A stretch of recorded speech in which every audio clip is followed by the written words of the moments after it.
तुमच्या घरामध्ये तुम्हाला कुठेतरी लाल मुंग्या आढळत आहेत का?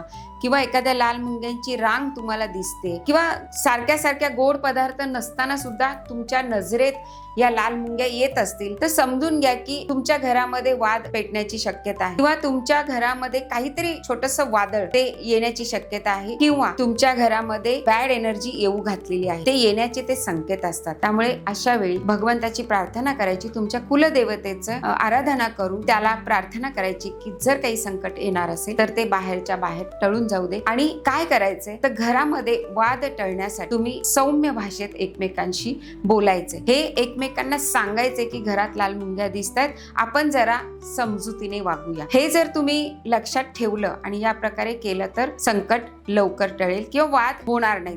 पण या उलट जर काळ्या मुंग्या दिसायला लागल्या तर मात्र शुभ संकेत असतात. लक्ष्मी येण्याची हे प्रतीक असतं. तुमचं एखादं काम तुम्ही ठरवलेलं असतं, ते काम होण्याचं, काळ्या मुंग्या दिसण्याचं हे प्रतीक असतं. तर लाल मुंग्या आणि काळ्या मुंग्या या तुम्हाला कशा प्रकारे दिसतात याच्यावर लक्ष ठेवा. त्याच्यावरून तुमचं संकट नाहीसं होणार आहे की संकट येणार आहे, पैसा जाणार आहे, पैसा येणार आहे हे ठरेल. जय गजानन.